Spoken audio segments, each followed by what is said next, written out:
están mis hermanos? Buenos días. El Señor les bendiga. Para mí es una inmensa alegría poder estar con ustedes una vez más en este devocional de los días sábados que hacemos de manera personal para poder llegar a ustedes con la palabra de Dios. Primero quiero agradecer de verdad, muchas gracias a quienes están compartiendo nuestros videos, a quienes se están suscribiendo a nuestro canal, para poder de esa manera crecer y llegar a más personas con la palabra de Dios.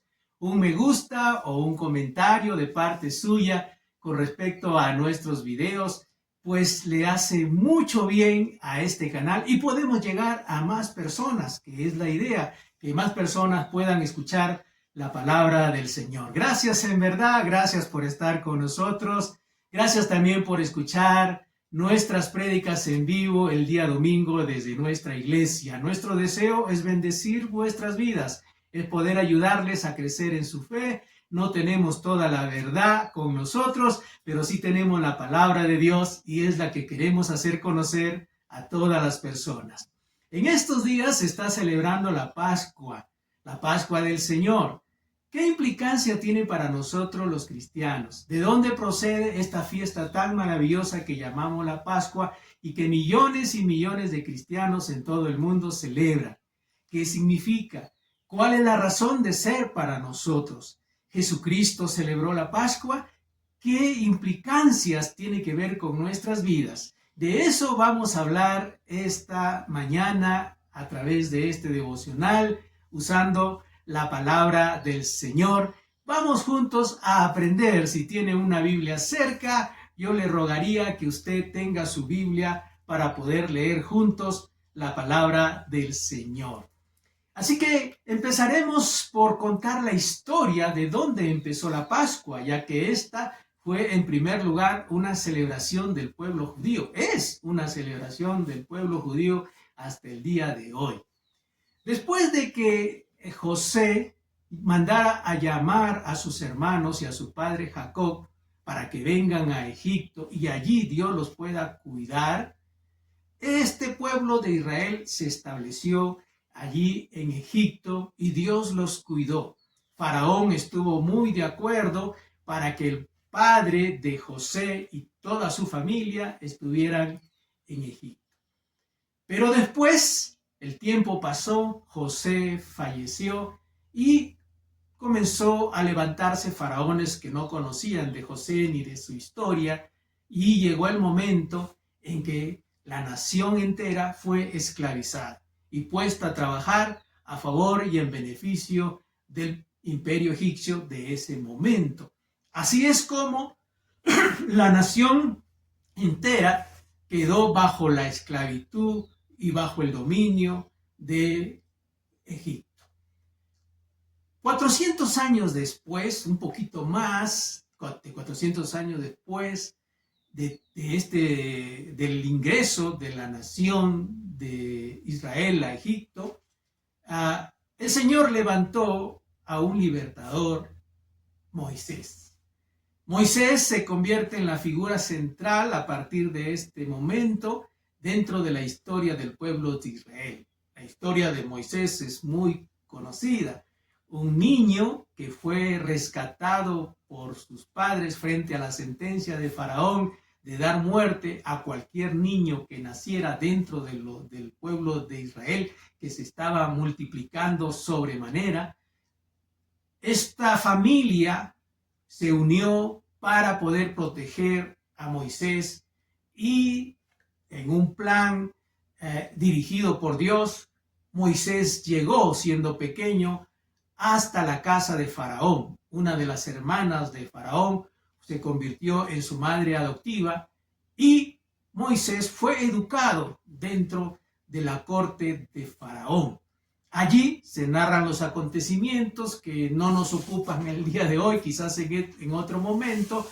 Moisés tuvo que huir y se fue de Egipto por un incidente que había acontecido, la muerte de un egipcio. Así que él tuvo que huir y perseguido por Faraón. Dios tuvo que tratar con Moisés para pedirle que regrese, que él era la persona indicada para ir y decirle al faraón: deja ir a mi pueblo. Esa fue la orden específica que Dios le dio a Faraón: deja ir a mi pueblo. Faraón endureció su corazón, dicen las escrituras, no quiso dejar ir al pueblo de Israel, y entonces aquí ocurre el juicio de Dios para con esta nación a través de las 10 plagas. Cada plaga en Egipto representa la derrota de los dioses principales de Egipto. Egipto estaba adorando dioses por toda cuestión y por toda situación. Adoraban toda clase de dioses. Tenían, de hecho, dioses que implicaban los ríos, las bestias, las cosas que dan vida y que permiten que el mundo subsista. Entonces, las 10 plagas fueron las muestras de que hay un solo Dios y que no hay nada más fuera de Él.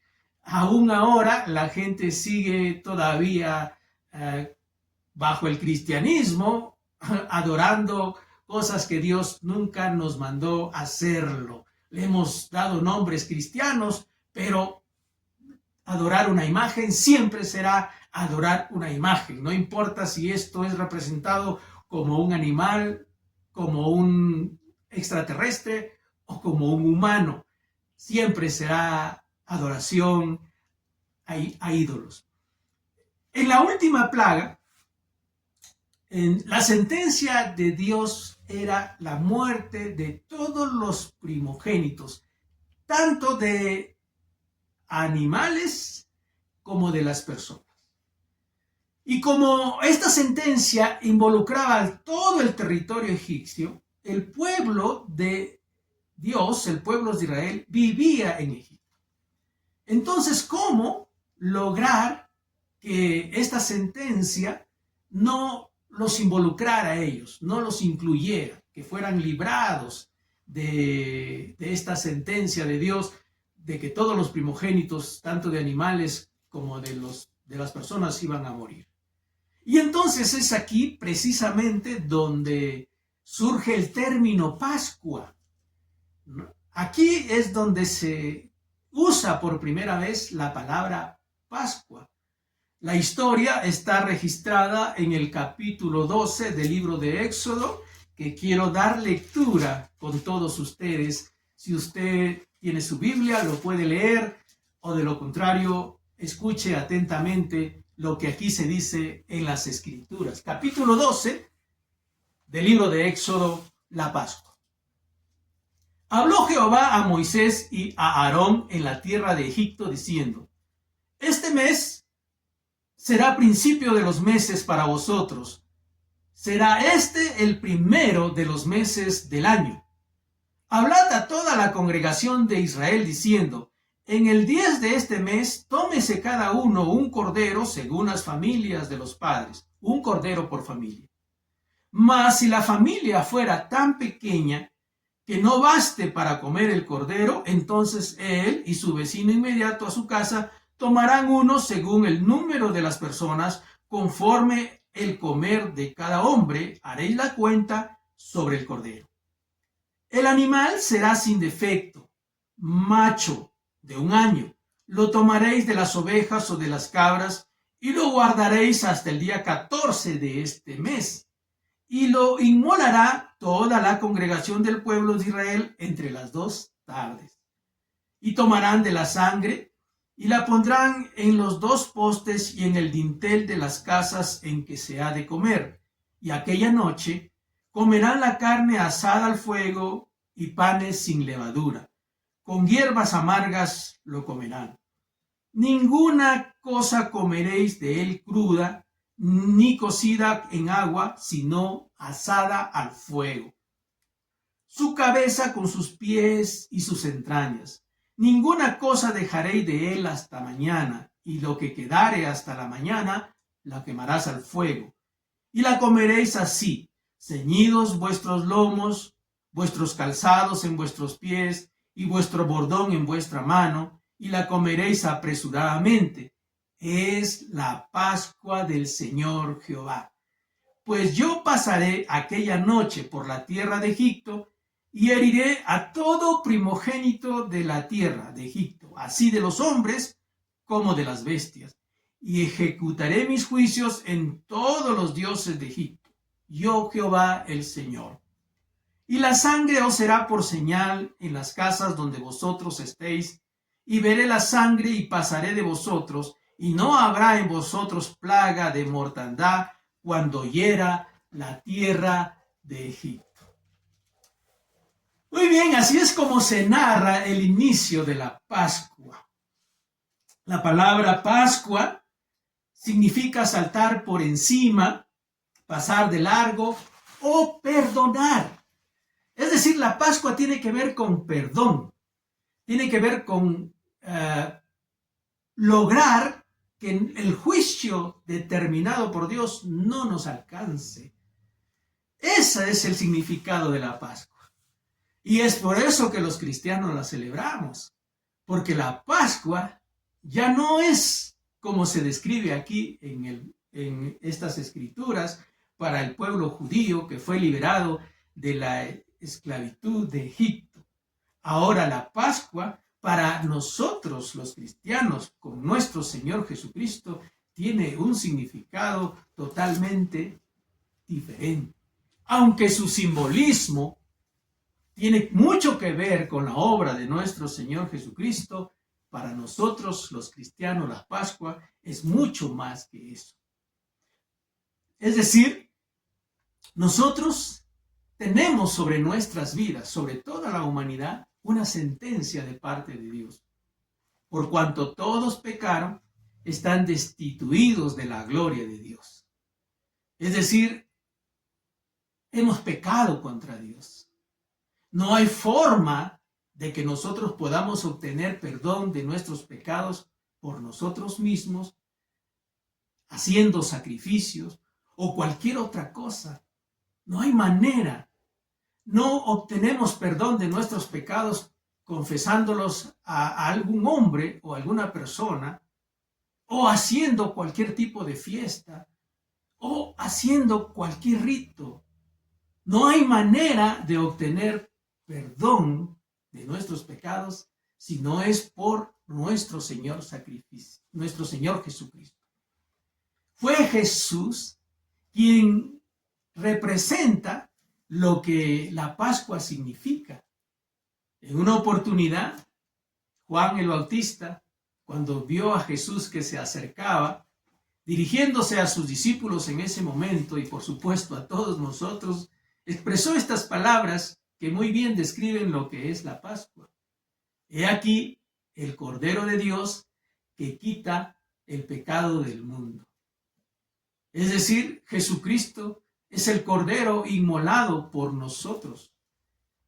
Cada celebración de la Pascua se trata de representar este hecho a través de películas, en la televisión o de cualquier otra forma. Algunos hacen unas representaciones en vivo acerca de el sacrificio de nuestro Señor Jesucristo.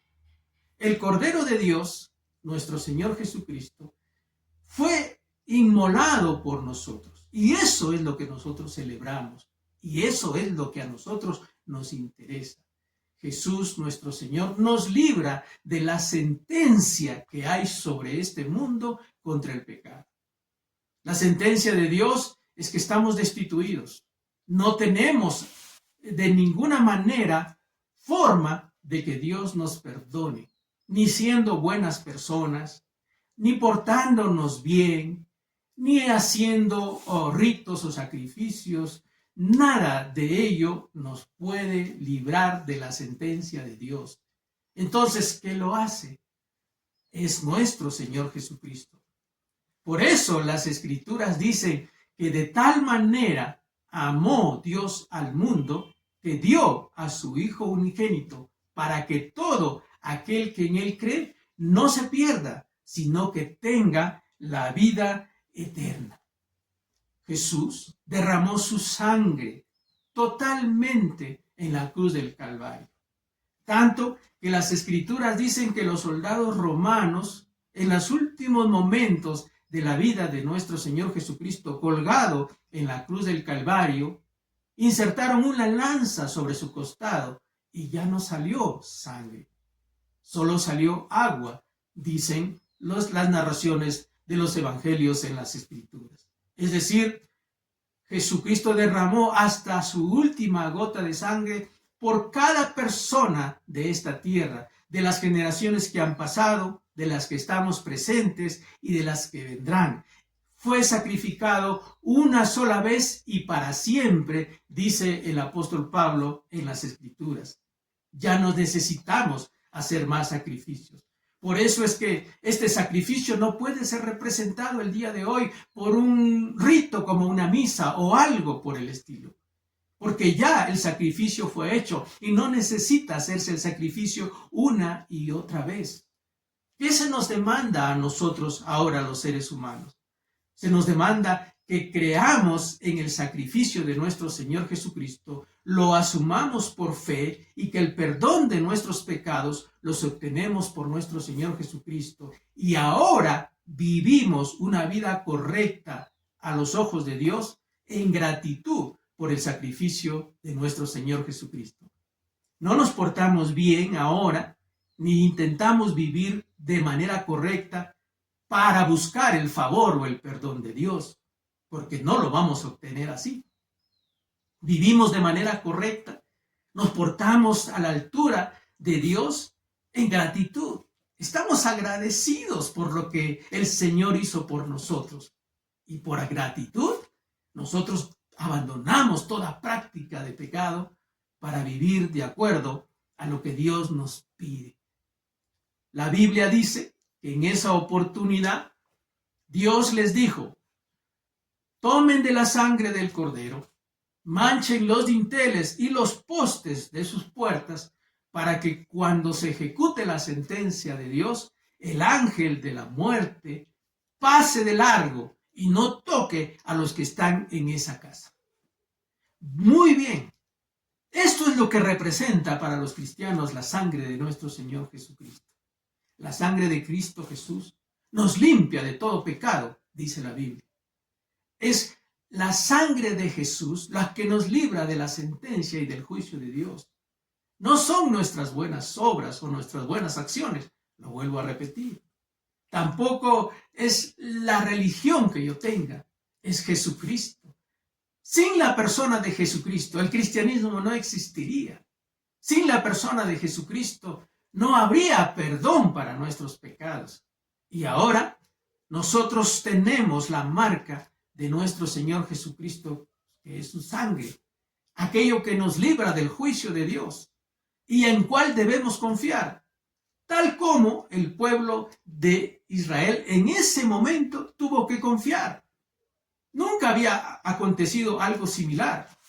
No me imagino a alguno de ellos diciendo: pero ¿qué sentido tiene que yo manche mi puerta, los dinteles de mi puerta y los postes con sangre? ¿Qué me garantiza que será tal y como me estás diciendo? Pues tuvieron que confiar, tuvieron que tener fe. Seguramente si alguno de ellos dijo: no, yo no lo haré, esto no me parece, pues seguro tuvo que sufrir las consecuencias de su decisión. Es decir, la sentencia para los egipcios también se cumplió en él o en esta familia que dijo: no creo que sea necesario manchar mi dintel y mis postes de mi puerta con sangre. Todavía podemos pensar con gente hoy así: ¿por qué necesito de Jesús? Yo tengo ya mi religión, yo tengo ya mi iglesia. ¿Qué tiene que ver la sangre de nuestro Señor Jesucristo derramada en la cruz del Calvario para tener perdón por mis pecados? Pues ese es un acto de fe. La misma fe que necesitó el pueblo de Israel para matar el cordero y manchar con sangre sus dinteles y sus postes. Hoy la fe te demanda, te pide, acepta el sacrificio de Jesucristo. Esa es la Pascua verdadera. No son las fiestas, no son los llantos, no son el dejar de comer carne, no son el dejar de hacer ciertas prácticas. No es una Semana Santa la que te demanda Dios, es una vida santa. Pero una vida santa producto de tu gratitud a Dios, de saber que en un acto de fe tú has aceptado que Jesucristo, al ir a la cruz del Calvario, lo hizo por ti. Si fueras la única persona que viviera en esta tierra, el Señor Jesús lo hubiese hecho por ti. Esa es la Pascua, tú eres la Pascua. El Cordero de Dios se sacrificó para que la sangre de ese Cordero te limpie de todo pecado. Puedas estar listo y preparado para cuando se ejecuten los juicios de Dios sobre esta tierra, tú seas librado. Porque el juicio de Dios vendrá sobre esta tierra. Las Escrituras los dicen. ¿Cuándo será este final? No dice la Biblia. No nos establece si será en este siglo o en los siglos venideros. Pero que vendrá un juicio de Dios, vendrá, te lo aseguro. Esté vivo o no esté vivo, vendrá el juicio de Dios y la sentencia de Dios se cumplirá sobre aquellos que no han aceptado a Jesucristo como su Señor y Salvador. La pregunta del Señor en ese tiempo, cuando se ejecute el juicio, no será a qué religión perteneciste o a qué iglesia fuiste. No, esa no será la pregunta que te hará el Señor. La pregunta será, ¿aceptaste el sacrificio de mi Hijo por ti? ¿Le aceptaste como tu Señor y Salvador? ¿Lo aceptaste como el sacrificio suficiente para tu salvación y para tu libertad? Esa será la gran pregunta. Por eso es que todas las personas tienen que asegurarse de aceptar a Jesucristo como su Señor y Salvador, porque esa es la única garantía que tú tienes de ser librado del juicio de Dios. Celebramos la Pascua, porque no solamente Jesús se entregó para ser sacrificado por nosotros, sino también resucitó, dice la Biblia, y Jesucristo está vivo. Nosotros proclamamos a un Jesús vivo, por eso no lo representamos, no lo tenemos para adorarlo en una cruz. Por eso es que nosotros no tenemos en nuestras congregaciones y en nuestras iglesias una representación de Jesucristo crucificado, porque Jesús no se quedó en una cruz. Él está vivo. El domingo de resurrección nosotros celebramos con fiesta, con alegría, que Jesús vive, que Jesús es ahora quien gobierna nuestras vidas y nuestros corazones. No celebramos ni seguimos a un Cristo que está muerto o crucificado. Celebramos a un Jesús vivo, al mismo Jesús que está interesado en ti. Esa es la verdadera Pascua. El Señor Jesús vive. Él quiere vivir en tu corazón. Él quiere vivir en tu ser, dirigir cada parte de tu vida. La Biblia dice en el Evangelio según San Juan, el capítulo 1, el versículo 12, mas a todos los que le recibieron, a los que creen en su nombre, les dio potestad de ser hechos hijos de Dios. No cualquiera se puede llamar hijo de Dios. Podemos llamarnos creación de Dios, pero solo somos hijos de Dios cuando hemos aceptado a Jesucristo como nuestro Señor y nuestro Salvador. Dice las Escrituras el siguiente versículo, los cuales no son engendrados de sangre, ni de voluntad de carne, ni de voluntad de varón, sino de Dios. El Señor desea entrar a tu vida y a tu corazón. Y que en esta Pascua sea el inicio de tu nueva vida en Cristo, aceptándolo como tu Señor y tu Salvador, porque entonces se cumplirá cabalmente las Escrituras que se registran en el Evangelio según San Juan, el capítulo 3, que quiero terminar leyéndoles a todos ustedes la palabra del Señor. Porque de tal manera amó Dios al mundo, que ha dado a su Hijo unigénito, para que todo aquel que en él cree no se pierda, sino tenga vida eterna. Porque no envió Dios a su Hijo al mundo para condenar al mundo, sino para que el mundo sea salvo por él. El que en él cree no es condenado, pero el que no cree ya ha sido condenado porque no ha creído en el nombre del unigénito Hijo de Dios. Y esta es la condenación, que la luz vino al mundo, y los hombres amaron más las tinieblas que la luz, porque sus obras eran malas. Porque todo aquel que hace lo malo aborrece la luz y no viene a la luz, para que sus obras no sean reprendidas. Mas el que practica la verdad viene a la luz para que sea manifiesto que sus obras son hechas en Dios. La gratitud que tenemos a la obra de Dios por cada uno de nosotros nos permite vivir mejor. Nos permite respetar a nuestro prójimo. Nos permite llevarnos bien entre nosotros. Ese es el deseo de Dios. Y creo que es el deseo de toda persona. Pero sin Dios, nuestro corazón malo nos hace pelearnos entre nosotros, llevarnos mal entre nosotros, que nuestra sociedad sea cada vez más violenta y más conflictiva, porque no le estamos dando lugar a Dios y a su palabra. ¿Podemos vivir mejor? Sí, por supuesto. Ese deseo de Dios y ese deseo de todas las personas en todo el mundo es posible, pero solo aceptando a Jesucristo como el Señor de nuestras vidas. Mientras las personas dejemos a Dios de lado, dejemos al Señor Jesús de lado y dejemos a su palabra de lado, nosotros quizás nos destruyamos los unos a los otros más pronto de lo que Dios ha determinado. Así que permita que su vida sea mejor. Si usted es un niño, un joven, un adulto, empiece lo más pronto posible su vida mejor con Dios. Acepte el sacrificio de Jesucristo en su vida. No acepte una religión. Jesús no vino a fundar una religión. No vino a sacar gente de una religión para meterlas en otra religión. Jesús vino a perdonar el pecado de todos los hombres. Y cuando son perdonados, entonces Dios nos pide que seamos parte de su iglesia, donde se predica la palabra del Señor, donde se habla del amor de Dios y donde nos enseñan a vivir mejor. Que esta Pascua y esta celebración de la resurrección de Jesús sea para usted este año algo distinto y diferente.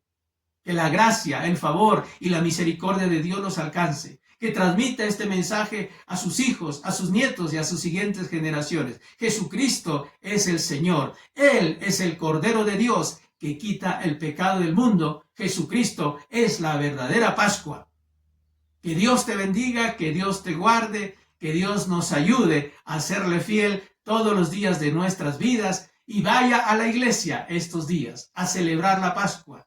Vaya a la iglesia donde se predica la palabra de Dios y celebre la Pascua del Señor. Celebre su libertad, celebre su perdón, celebre que Dios le ha librado del juicio venidero con Jesucristo nuestro Señor. Alégrese. Mantenga su alegría. Estos días de Pascua no son días de llanto, no son días de tristeza, no son días de congoja, son días de celebración, son días de fiesta, son días de alegría, son días de gozo, porque el Señor se acordó de nosotros y envió a su Hijo, nuestro Señor y Salvador Jesucristo. Ahora el Espíritu Santo obre en usted y le convenza de la obra de Dios en esta tierra. Que el Señor les bendiga, niños, jóvenes y adultos, que la gracia y el favor de Dios sea sobre ustedes, que el Señor resplandezca sobre su rostro y que las familias en Cristo Jesús se alegren de saber que Dios es bueno y que para siempre es su misericordia. Un gran y fuerte abrazo, sigan escuchando nuestros devocionales y sigan compartiendo la palabra de Dios. No se rinda nunca, que Jesucristo viene pronto.